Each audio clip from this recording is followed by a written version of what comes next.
The sky tore open like paper. A long dark shadow moved across the clouds. It was shaped like a giant triangle, silent and smooth, like it didn't belong in this world. No human radar picked it up. No satellites noticed it. But someone on Earth saw it. An old man sitting on his porch in Arizona, watching the stars. He didn't know it was the beginning of war. The alien ship, named Vraxtel, hovered above Earth's surface. It belonged to the Drythens, a race of proud warriors from a dry planet called Skorzan. On their world, water was death. Even a single drop could burn their skin like fire. Their entire species evolved in a dry, cracked world with no rain. No oceans, only sand and fire. And now, they had come to conquer Earth. Inside the ship, Commander Rilvac stood tall. His skin was rough, like dried stone. His long face showed no emotion as he stared at the map of Earth. "Primitive species," he said. "They still burn fuel. They drink poison liquid called water. Pathetic." His second in command, Jinter, nodded. "They have no planetary shield. No orbital defense. Their armies still use bullets." "They are insects," Rilvac growled. "Today we crush them. We claim this planet for Drythan glory." The plan was simple: land. First in a dry area, Arizona, a perfect place. Desert, heat, no oceans nearby. Then spread across the planet with stormtroopers. Kill resistance. Burn cities. Enslave survivors. What could go wrong? The first dropship descended like a falling dagger. It landed in the middle of the Arizona desert, kicking up dust. Local animals scattered in fear. The ramp opened with a hiss, and the first Drythan soldiers stepped onto Earth. Thick boots touched the ground. Their weapons glowed red with energy. Their armor shimmered in the sunlight. 15 warriors in total, their faces covered by breathing masks. They expected resistance, but there was none. They marched across the sand, scanning for humans. Then it happened. A soldier named Kaler stepped forward. His boot landed in a shallow, muddy puddle hidden beneath the sand, just 1 inch deep. "Just 1 second of contact," he screamed. His skin under the armor began to burn. Steam rose from his leg. The armor sizzled, and Kaler dropped to the ground, rolling and shrieking in pain. His screams echoed across the desert. Rilvac rushed to him. "What happened?" "Liquid," Kaler shouted. "The ground is infected." A scan confirmed it. "Acho, water dock, but how?" This was a desert. More soldiers spread out. But then, the wind changed. Clouds began to form above. A dark shadow rolled across the sky. One soldier looked up. "Sir, what is that?" Rilvac followed. His gaze, raindrops began to fall, soft, silent. Gentle to humans, but to the Drythens, it was death from the sky. The first drop hit Jinter's face. He didn't even scream. He simply fell backward, smoke rising from his skin. Panic broke out. Soldiers ran toward the ship. Their armor melted. The water found cracks. They slipped and fell, crawling, screaming. Their weapons shorted out. There. Voices echoed with fear. One shouted, "The sky is bleeding." "The sky is bleeding." Rilvac grabbed his communicator. "Emergency evac. Evac now. Pull the ship back." But it was too late. From a nearby hill, a human camera drone watched everything. Footage was live. Back at an underground U.S. base, General Elias Grant stared at the screen. His mouth hung open. Soldiers gathered around him. "Sir." One whispered, "Are they allergic to rain?" The general's face slowly turned into a smile. "They didn't study the planet," he said. "They scanned our weapons, not our weather." In space, the Drythan High Council watched the reports from Rilvac's unit. The feed was filled with chaos, screaming, and static. "What happened?" one council member asked. "They landed during waterfall," another replied, confused. "Waterfall from the sky?" "Earth is broken," said another. Their planet is diseased. But not everyone agreed. A bold general stepped forward. This is just bad luck. We landed at the wrong place, at the wrong time. Next time, we send 10,000 troops. We land in force. In numbers we win. And so, they prepared a larger army, but Rilvak's unit was still stranded. Only 5 soldiers had made it back to the ship. 10 were dead, melted, burned, or lost in the desert storm. Rilvak sat in silence, his armor scarred by water droplets. Was not ready, he said quietly. A Drythan medic scanned him. You have water traces in your armor. You must remove it, or your skin will suffer. Rilvak stared out the window. The rain had stopped. He could see lightning in the distance. The sky was alive on this world, dangerous, wild, not dry. Not dead, not like home. Elsewhere in the desert, a young human girl named Sarah watched from her family's farmhouse. She had seen the strange ship fall from the sky. She had seen lights and smoke and strange creatures. Her father pulled her back inside. Don't go near them. But they're afraid, Sarah whispered. They're scared of rain. Her father didn't answer. He didn't understand either. In the shadows, the human military began to prepare. They had no idea how many aliens were coming next. But they knew one thing now. Earth itself could fight back. They didn't need just weapons.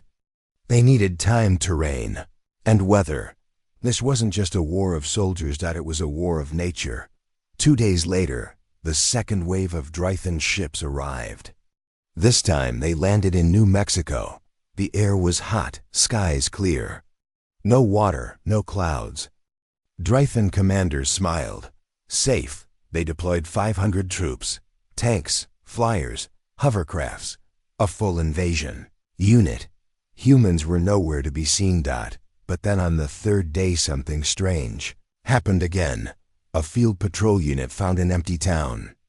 Every door wide open, food still on tables. No people. No sound. Then in the distance, thunder rolled.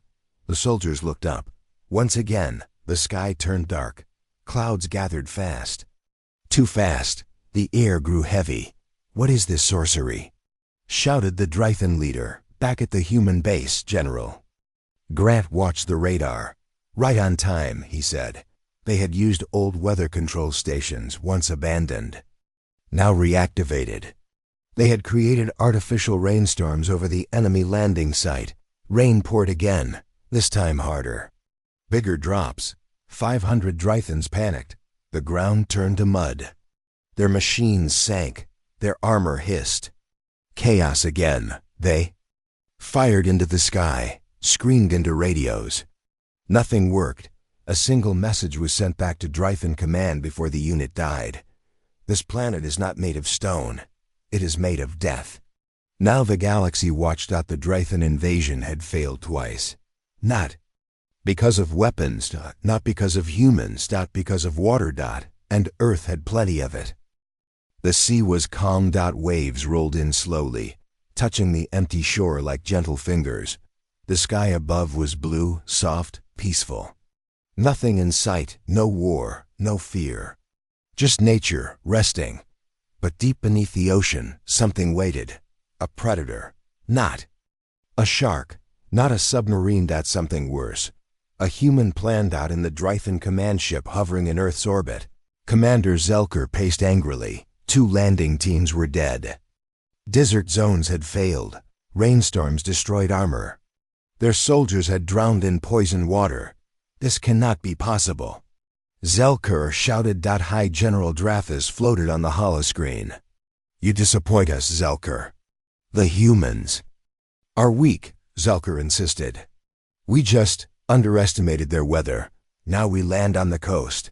No civilians, no cities. We take a beach, safe, dry. Drathis narrowed his eyes. Are you sure the beach is safe? Zelker smiled. They have no sea weapons. Their ships are outdated. And the water? We stay far from it. We build walls. We take Earth step by step. The new invasion zone was Cape Valor, a coastal area recently evacuated by humans. Large beaches, rocky cliffs, and no sign of the enemy, Drythan. Landers touched down at dawn. Hundreds of alien troops marched off. Giant spider-like walkers followed. Drones buzzed through the air. Their mission: build a base. Fast. Commander Zelker stood on a cliff, watching the ocean. He hated it. The water moved too much. It made strange noises. It never stopped. On his home planet, water only existed underground, sealed in stone. Even the air here felt wet, sticky, and heavy. Still, he spoke with confidence. This is Drythan soil now. But under the waves, Commander Elise Rayner of Earth's Special Naval Unit was already in position. Her team of 12 Navy SEALs waited. Inside a silent submarine, the Wraith, just off the shore. She stared through the scope. They're building something, too close. Lieutenant Graves looked worried. How do we approach? We can't fight them directly. Rayner gave a cold smile. We don't fight them. The ocean does. Night came. The aliens worked fast, towers rising, weapons in place, scanning drones flying high. They even built energy barriers to block out rainfall. But they forgot one thing. The tide. At 2:13 a.m., the ocean shifted. Slowly, silently, the water crept higher. Drythan soldiers rested inside the half-finished base, their helmets removed, armor drying from the day's humidity. Then, the first alarm sounded. One of the defense walkers, giant and heavy, sank an inch into the sand. Then another fell over. Its feet washed by rising water. The tide wasn't just rising, it was rushing. Commander Zelker rushed outside, eyes wide. What is happening? A junior soldier screamed. The water is attacking. It's climbing the land. No, Zelker shouted. That is impossible. But it wasn't, not on Earth. Back beneath the waves, Rayner's team moved. Using underwater scooters, they swam toward the alien base with quiet speed. They planted charges on support beams, hacked the alien power systems, and placed signal jammers. Then they swam back, vanishing like shadows. At 2:39 a.m., the ocean struck. Waves crashed into the base. The sand under the metal structures gave way. Entire buildings tilted and fell. Power lines sparked. Screams filled the air. Then Rayner gave the signal. Boom. Underwater charges exploded, shattering the base's foundation. Salt water rushed in like a monster, tearing through walls, eating machines, and flooding Drythan command posts. Their waterproof armor did nothing, because water got inside. It entered cracks, soaked skin, and boiled their organs like acid. They died screaming. From her submarine, Commander Rayner watched the flood. Don't like our oceans? She said quietly. Too bad. By morning, only metal wreckage floated in the water. Drythan bodies drifted in pieces. Drones and walkers lay half buried in the sand. The beach was silent again, but humans weren't celebrating. Not yet. General Elias Grant, now watching the coastal battle reports, leaned forward. They underestimated the sea, he said. His advisor nodded. Sir, satellites show more ships arriving. Dozens. Then we bleed them slowly, Graf replied. Let Earth itself fight. In space, the Drythan High Council met again. 3 missions. 3 failures, and now, rumors. Whispers spread among soldiers. That humans had powers. That Earth was cursed. That water was alive. Some soldiers refused to go down. Some asked to return home. High General Drathis slammed his fist. Cowards! You fear water? You fear nature? We are conquerors. Zelker, now wounded, stepped forward. With respect, General. We were not trained for this world. The humans hide behind storms and oceans. They fight like rats. Maybe. Zelker said quietly, but the rats are winning. Back on Earth, a drone captured something strange. A Drythan patrol team walked near a cliff edge, scanning for humans. One step too close. A wave hit him. He exploded, his skin bubbling. Instantly, his armor torn off by the salty water. The others ran. One even screamed, "It's alive! The sea is alive!" That video went viral across secret Earth networks. A message followed. They ignored our oceans. Let them drown in them. Far across the sea, in a hidden base below the Pacific, Earth prepared its next move. Not tanks, not missiles, dolphins, specially trained dolphins, fitted with small EMP packs and tracking devices, swam in teams.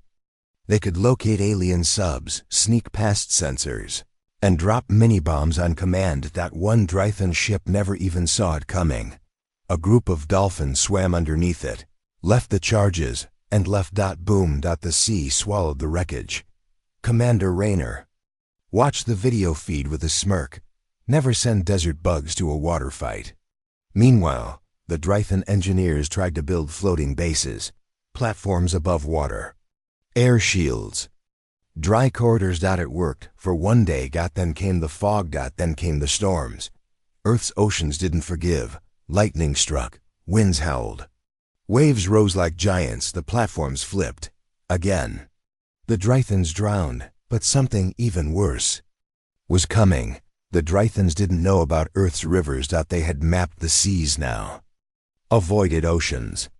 Built bases inland, but they forgot about rivers. A new Drythan force landed near the Mississippi River. It looked like a dry area, safe, controlled. They started building. Until night fell, and the river rose. Heavy rain and distant mountains sent a slow flood downriver. By the time the aliens noticed, the base was already surrounded. "Water is coming," one shouted. "From where?" "This land is dry." They didn't understand. They didn't know how rivers work. A dam upstream was opened by human engineers. The flood arrived like a wall. Alien walkers fell sideways. Power lines snapped. Ships tried to fly, but the mud held them down. Within minutes, the base was gone, washed away. The humans didn't fire a single bullet. Not one. Just opened a dam. And let nature do the rest. In orbit, panic spread. Drythan supply ships refused to land. Troops disobeyed orders. Fear spread faster than war. High General Drathis gave one final command: do not touch water. But on Earth, water was everywhere. By now, even Drythan children aboard the mothership cried at the sight of blue. Their teachers whispered stories. Don't go to Earth. It is a wet hell. And still, humans smiled, not because they were safe, but because they had found the enemy's greatest weakness. The oceans, rivers, clouds, even human sweat, all deadly to Drythans, and Earth had plenty to give. The Drythans were desperate. 3 full invasion attempts had failed. Their warriors drowned, burned, or melted. Earth had not beaten them with guns or bombs, but with water, storms, and now something worse. Something small. Something inside. Every human. High General Drathis stood inside the war chamber of the Drythan mothership, floating high above Earth's orbit. His eyes were cold. His voice was sharp like a blade. We cannot fight what we don't understand. He turned to a group of alien scientists. Bring me a human, alive. That night, in the hills of Montana, a Drythan stealth ship flew low. Its scanners picked up a single heat signal: a young man, alone in the forest. Name: Private Adam Coleage, 22. Military status: missing in action. He had escaped a destroyed base days ago and was trying to survive alone. The Drythans found him sitting near a fire, sharpening a stick. No backup, no communication, just waiting. The ship opened. Shadows dropped from the sky. Adam turned too late.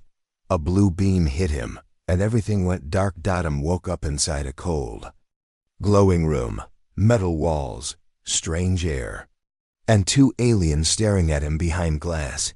He was trapped inside a clear cube. Where am I? He whispered. The aliens didn't answer. They spoke in sharp clicks and low growls. Then a robotic voice spoke through a speaker. You are subject number 1. You will not be harmed if you cooperate. Adam blinked. Yeah, sure. I trust glowing bugs. Inside the control room, the lead Drythan scientist Vrelka studied him, observed the skin, soft pink, weak armor. Her assistant nodded. They are not built for war. Strange. But they survive, Vrelka said, on a planet full of acid water. How? They turned on the scanner. A soft beam passed over Adam's body. The readings were confusing, high. Salt levels, internal fluids, moist skin. Strange. Their bodies contain the poison. Vrelka whispered. And yet they live, the assistant said. Not just live, Vrelka replied. They thrive in it. Adam sat inside the cube, breathing slow. He saw the aliens staring, taking notes, whispering. He smiled. Creepy scientists, even in space. Then the temperature changed. The room grew warm. Slowly. Then hotter. Adam wiped his forehead. Inside the lab. Alarms blinked. His skin is leaking, the assistant said. No, not leaking. Vrelka leaned in. It's releasing a fluid. From under the skin, look. Beads of liquid formed on Adam's forehead, neck and arms. Sweat, she sighed. He is cooling his body with water. But that is suicide. Not for them. Vrelka gave an order. Send in the Autobots. Collect the fluid. 2 small metal spiders crawled into the cube. They approached Adam slowly. One reached his arm. It touched the sweat. His SSSS. The metal melted instantly. The spider twitched. Its legs broke. Sparks flew. The second bot retreated, its sensors screaming. Vrelka jumped back. Did you see that? The assistant shouted. That was not ordinary water. Adam stood, grinning. He had seen what happened. Oh, you didn't know? He said loudly. Yeah, we leak acid when we get hot. Panic swept through the lab. His body, his sweat, is poisonous. Pull back, pull back. But it was too late. One of the lab guards touched a door handle coated with atoms. Sweat. His hand sizzled, flesh turned black. He screamed and dropped to the floor, writhing. Vrelka hit the alarm. Seal the chamber. Inside the cube, Adam took off his jacket. He dropped into push-up position. 1, 2, 3. He exercised, fast, intense. His body heated. Up. He began to sweat more. The aliens watched in horror as the glass started fogging up. Cracks formed at the edges. Vrelka shouted. He is weaponizing his own body. Stop him. They turned. On the gas, a freezing mist poured into the cube. Adam fell to the floor, coughing. The cold stopped his sweat. His body cooled. The glass stopped cracking. Vrelka sighed. Too close. She looked at the broken spider bot. This is worse than we thought. The assistant nodded. Their blood carries acid. Their breath is moist. And their skin produces liquid that burns us. Vrelka's voice shook. They are walking death. Machines. Meanwhile, on Earth, General Grant got a message from a secret channel. Subject Adam Cole captured. Still alive. The general stared at the map. They'll study him. Try to learn our biology. The agent nodded. Should we prepare a rescue team? Grant smiled coldly. No, we send them something better. Back on the mothership, Adam sat quietly again, until the room shook. Then shook again. An alarm went off. Unknown signal, internal breach detected. In another part of the ship, a hidden pod had arrived. Inside it, a dead human soldier's body. A trap. The Drythans brought the body to the lab. They scanned it. Nothing unusual. Until they noticed. The back was wet. Too wet. The corpse exploded, not with fire but with liquid. Gallons of human sweat, blood, and salt water blasted across the lab. Dozens of Drythans screamed as it touched them. Skin burned. Bones cracked. Weapons melted. It was a water bomb. In the chaos, Adam's cell door unlocked. Someone had hacked the system. A voice came through his earpiece. Cole, this is Ghost Team. Exit left. Run. Adam didn't wait.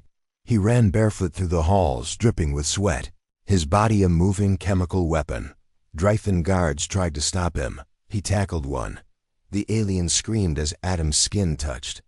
His face burns spread instantly. The alien dropped. Another turned and fired. Adam dodged, jumped behind a pipe. Steam hissed out. The Drythan fell back, crying in pain. Even the air here was dangerous to them. Now. Cole reached the pod hangar. A human shuttle waited. A team of special operatives waved him in. Move. Now. They flew out of the ship seconds before the Drythan sealed the hangar. Back in the war room, Drathis stared at the loss report. Another lab destroyed, his officer said. By a single human, Drathis growled. Vrelka limped in. One arm burned. They are not weak. They sweat poison, she said. They breathe poison. They live in death. Silence filled the room. Then she said the words that changed everything. Their bodies are the weapon. That message echoed across the Drythan fleet. Soldiers began wearing double armor. Some refused to leave the ship. Others requested reassignment away from Earth. Fear spread like infection. On Earth, Adam Cole lay in a hospital bed. Doctors patched him up. General Grant visited in person. You did good, son. Adam grinned weakly. I didn't do much. Just got a little sweaty. The general laughed. You melted a lab, son. You became a weapon. Earth scientists now had samples from the alien ship. New plans formed. New strategies. Sweat bombs. Water. Guns modified to fire heated vapor. Even fake humans loaded with pressurized acid fluid. The battlefield was changing. But something deeper had happened. The Drythans had studied humans. And what they learned terrified them. The sky was dark and heavy. Clouds gathered quickly over the plains of Colorado. Thunder rolled in the distance. A storm was coming. On the ground, the Drythan army moved slowly. 5,000 soldiers marched in formation. Tanks rumbled behind them, throwing dust into the air.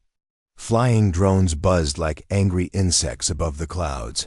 Commander Zelker stood at the front, his cold eyes scanning the horizon. This is our chance, he said. We crush the humans here. No more rain.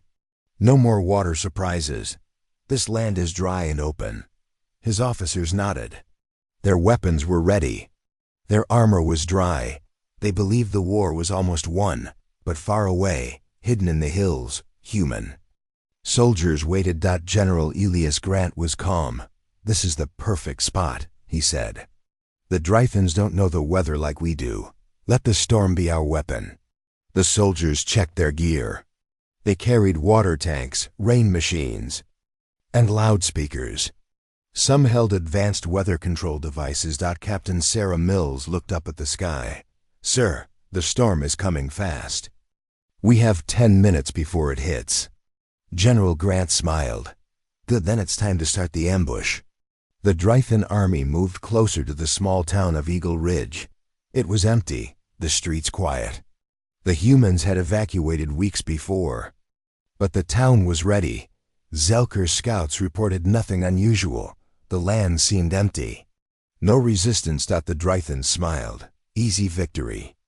Suddenly the sky cracked open. Lightning flashed. Rain began to fall. Soft at first, then heavier. Drythan soldiers froze. They looked up in confusion. Water dripped on their armor. Their skin started to burn. Zelker shouted, "Form shields! Get under cover!" But there was no cover. The land was flat. The rain fell harder. The human soldiers turned on the weather. Machines, huge water cannons sprayed mist and droplets everywhere. The ground quickly turned to mud. Drythan walkers got stuck. Soldiers slipped and fell. Their weapons shorted out in the wet. A squadron of Drythan flyers tried to take off, but the storm was too strong. Wind threw them off balance. One crashed into a rock. The humans attacked from the hills. Snipers fired. Tanks rolled forward. The Drythan army tried to fight back, but water was everywhere. ZHL single quotes KOR growled in frustration. Regroup. Use the energy shields. But the shields failed. Water inside the shield circuits caused sparks. Explosions shook the ground. Inside the chaos, Captain Sarah Mills led her team. They moved through the mud, firing carefully. Keep moving. Don't let them rest. She saw a Drythan soldier fall. His armor burned with water inside. She smiled. Suddenly, a Drythan war machine appeared. It was huge. Covered with spikes. It fired a plasma cannon. The humans dove for cover. But the storm was their ally. Lightning struck the machine. The metal burned and melted. The machine collapsed with a roar. Drythan soldiers panicked. Many tried to retreat, but the humans blocked their way. Zelker saw his army breaking. He shouted, "Fall back! Fall back to the ridge!" The soldiers ran, but the rain kept falling on the ridge. Humans waited with more surprises. Tanks filled with hot water. Cannons that sprayed steam. Electric nets. When Drythans arrived, they were trapped. The hot water burned them. The steam made breathing hard. The electric nets shocked their armor. Zelker fought bravely, but his skin was burning. His armor cracked. He looked at the sky. The rain kept falling. Human sniper aimed carefully. She fired a bullet through his shoulder. Zelker roared in pain.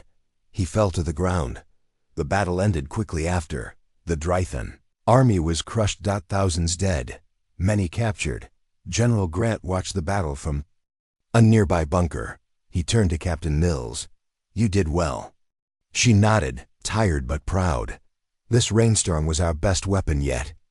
In the sky, the storm began to calm. Clouds broke apart. The sun shone again. But Drythan leaders knew the war was far from over. Back on their ship, Drathis was furious. They use water. They fight with nature itself. He slammed his fist on the table. "We must find their weakness, or we lose everything." On Earth, humans prepared for more. They had learned the Drythans feared rain. They controlled the weather. The battle for Earth had become a war of storms. And in every storm, humans found new strength. The sun was a burning eye in the sky. It baked the endless sands of the Sahara Desert. The wind blew hot and dry, swirling dust like ghosts. Here, Drythan soldiers thought they had found safety. Commander Zelker led the last survivors of the failed invasion. Only 1,000 remained. Their armor cracked and scorched from water burns. Their spirits low but not broken. "We build here," Zelker said, voice steady. "No rain. No oceans, only sand and sun." The Sahara was harsh. Days were hot enough to melt metal. Nights were cold, sharp like knives, but it was perfect for the dry TANS. No water. No storms. Just dry land. They began building a fortress. Huge walls of steel and stone rose above the sand. Towers reached into the clear blue sky. Weapons were placed on every corner. Zelker watched the sun set over the endless dunes. "We will rest here, heal, prepare." His soldiers nodded. They believed the war was turning. But far below the surface, humans were moving too. Hidden engineers worked quietly in secret. They dug tunnels and pipelines beneath the sands. Captain Sarah Mills was leading this secret mission. "We bring the water to them," she said. Her team installed pipes connected to a distant underground river. Days passed. The desert was dry on the surface, but below, the water flowed. At night, small leaks began in the pipes. At first, just drops, then streams. In the Drythan fortress, strange noises echoed. The ground shook. Walls moaned. Zelker ignored the signs. "It is just the wind." But soldiers whispered, "Water? Here?" One night, a watchman saw it, a thin stream of water escaping from the ground. He ran to the commander. Zelker looked and frowned. "Impossible. The desert is dry. Water cannot be here." But it was. The water came. One morning, the sand near the fortress was soft. The walls shifted. A loud crack sounded. Then a flood. Water burst from underground. It flooded the walls, the weapons, the walkways. Drythan soldiers screamed. Their armor melted in seconds. Their boots slipped. Machines shorted. ZHL single quotes KOR ordered an evacuation. But the water kept rising. Soldiers tried to run, but water blocked their way. They fell and burned. From a nearby hill, human snipers watched. They fired on the fleeing soldiers. Zelker fought to stay alive. He climbed the fortress wall. Water reached his knees. His skin burned. His armor cracked. He looked to the sky. No rain. No clouds. Just dry blue. But from beneath, death came. Water surged higher. ZHL single quotes KOR yelled, "Retreat! To the ships!" The soldiers ran. Some drowned. Humans had won again. Back at the secret base, General Grant smiled. Water flows everywhere, even deserts. Captain Mills nodded. This was their mistake. The Drythans were trapped. They had no place safe. In their ships, they planned revenge. But fear had grown. Fear of water. Fear of Earth itself. Zelker sat alone in his quarters. He looked at his burned hands. Earth fights with water. He whispered, "We must find another way." But humans had one more trick. At night, the desert air cooled. And humans sent flying drones. They dropped water bombs on Drythan supply lines. The bombs exploded with steam and fire. The Drythans were stunned. Their supply chain broken. The battle in the desert was over, but the war was not. In space, the Drythan Council argued. Some wanted to retreat. Others wanted to fight harder. But the truth was clear. Earth was a planet of water. And the Drythans were made to fear it. The desert had been their last hope. And it had failed. The sun rose over the broken city of New Berlin, its light revealing shattered buildings, burnt vehicles, and silent streets. Smoke still rose from the ruins. But the city was not dead. It was angry. 3 days after the desert trap, the Drythan survivors had moved north. They had failed in the oceans. They had failed in the deserts. Now, they targeted human cities. Big ones, crowded ones. Commander Zelker stood aboard his battleship above New Berlin. "We strike from the sky, fast. Brutal, no water, no traps." His voice was cold, his eyes red from burns. He had lost too many soldiers, too many friends. He wanted revenge. 20 Drythan dropships flew down from the clouds. Each one carried deadly machines, fire weapons, and shock troopers. Civilians ran when they saw the dark shapes falling. Air sirens screamed. Booms echoed as the ships landed in the city center. ZHL single quotes KOR gave the order. "Take the city." Buildings exploded. Streets cracked. Shops and schools turned to ash. But something was different this time. Humans didn't run far. They waited. The resistance had been preparing underground, in tunnels and bunkers. Thousands of fighters waited. They had trained for this. They knew. The Drythans feared water. But what if there was no water around? They had another weapon. It was not tanks. It was not missiles. It was rage. A man named Mikhail Stein, a retired Special Forces soldier, stood at the front of the resistance. He wore homemade armor and carried a heavy rifle. Beside him, women and men young and old waited in silence. Their city had burned. Now it was their turn. Mikhail whispered into his radio, "Wait for the signal." Above, Drythan soldiers marched through the streets. They fired into homes, destroyed statues, laughed as they stepped on human symbols, but they didn't see the blinking red lights. They didn't hear the countdown deep underground. Mikhail smiled. Now, the earth shook. Boom. Explosions ripped through buildings the Drythans stood on. Flames roared through the streets. Molotov bombs flew from windows. Homemade traps exploded under alien boots. The humans didn't fight clean. They fought smart. Drythan soldiers fell into pits. Metal rods stabbed through their armor. Some were crushed under collapsed roads. Others were hit with high-pressure steam. Blasts. The aliens screamed. They were not used to this. From the sky, Zelker watched with wide eyes. What is this madness? He saw a child throw a bottle full of acid onto a Drythan patrol. The armor melted. The soldier dropped, crying in pain. He saw rooftops filled with snipers. Windows became death traps. Every corner had a surprise.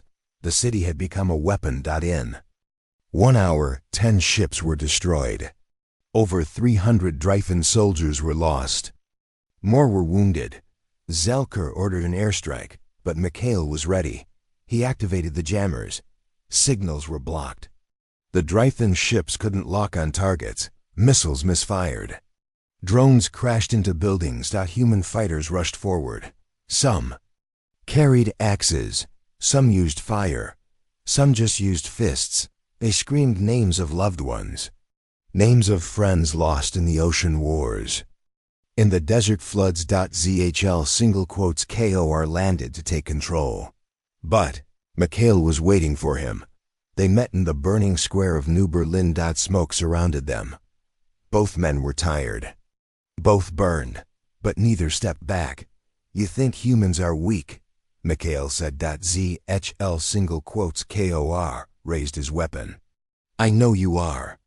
Mikhail smiled and charged. They fought hard, fists and metal, gunshots and screams. No fancy tricks. No powers. Just raw anger. In the end, Mikhail stabbed Zelker with a broken pipe. "You invaded the wrong world," he said. ZHL:"KOR" fell. Not dead, but broken. His second in command dragged him back to the ship. The Drythans retreated once more. They left behind fire, bodies, and wreckage, but they also left behind something else.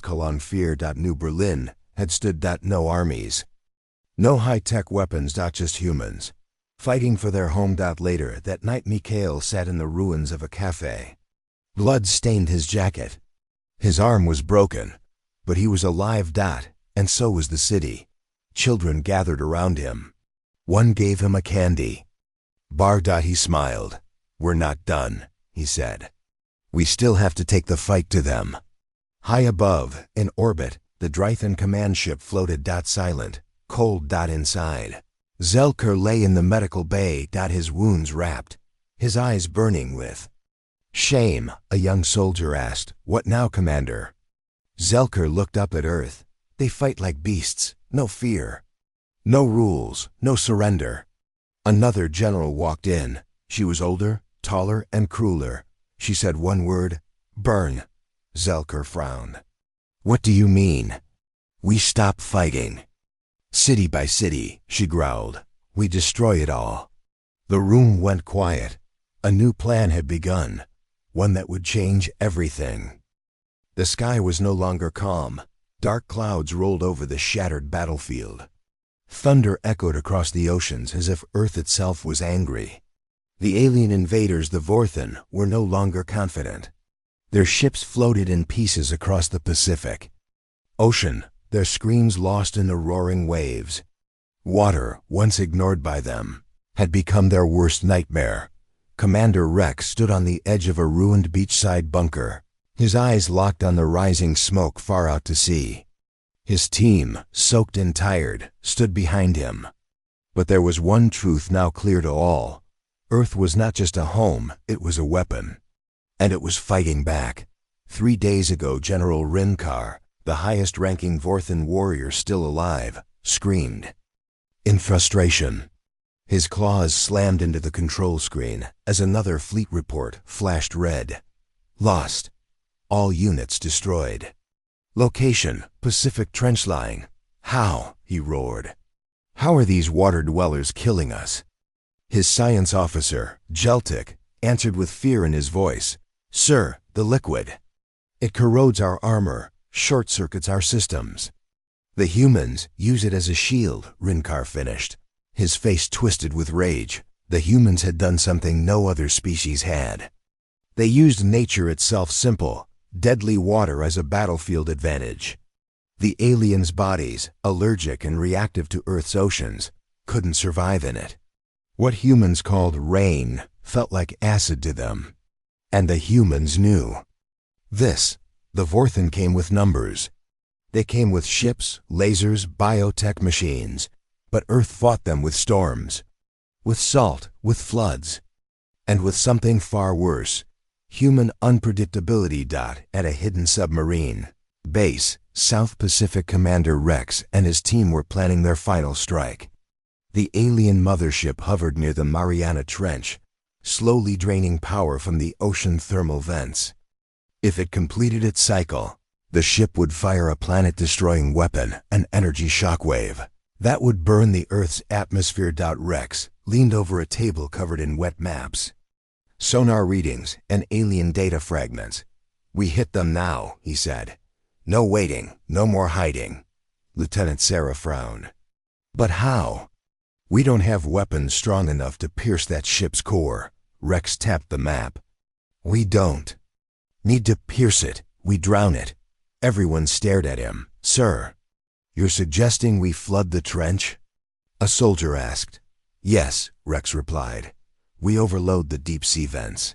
Trigger a chain quake. The pressure will send an upward thrust of superheated water. That ship can't handle direct water exposure, Sarah smiled. Simple, brutal, human. Back on the Vorthen ship, Jiltik read the reports with trembling hands. Sir, they're not retreating. They're moving toward us, underwater. Fools, Rinkar said. We dominate the skies. Jiltik shook his head. No, Commander. They are from this world. They are not like us. We saw their ships break. Their cities burn. But they adapted. They built weapons out of submarines. They fight in rainstorms. They use our fear against us. We underestimated them, Rinkar whispered. For the first time, he looked uncertain, and he was right to be afraid. Operation Deep Pulse 5 submarines moved silently toward the trench. Inside each one, humans sat ready. Most were soaked in sweat. Some trembled, but none backed down. They had all lost someone. A city, a ship, a home. Now they were going to take the pain back to the enemy. Rex gave the signal. Trigger the seismic charges. The ground shook, rocks cracked. Deep in the Earth's crust, molten heat began rising. The ocean boiled near the vents. Above. The mothership spun in confusion. Sensors screamed. Lights flashed red. Something's happening below us. Jiltik shouted. Energy spike! It's the humans! Rinkar roared. They're trying to destroy the trench. But it was too late. The ocean strikes with a sound louder than anything heard before. A superheated geyser of water and ash exploded from the trench. The mothership was caught directly above it. Its shields melted. Its core overheated. Water pierced the lower decks. The Vorthen soldiers inside screamed as their skin burned on contact. Machinery exploded. Fires spread through the ship like a virus. Panic filled the alien halls. One Vorthen, choking, crawled toward a screen and gasped. They turned water into fire. And then the screen went black. Final blow from the surface. Humans watched as the sea boiled and steam clouds rose miles into the sky. The alien mothership, once a symbol of terror, now split in half and crashed into the ocean, never to rise again. Everyone waited. Breath held. Then silence. Commander Rex looked out the periscope and whispered, It's over. 1 week later, across the world, alien wreckage was being collected. Humanity had paid a heavy price. Cities were gone. Millions lost. But Earth was still standing. News anchors said it clearly. The aliens came expecting an easy win. They thought Earth was weak. They thought water was harmless. They were wrong.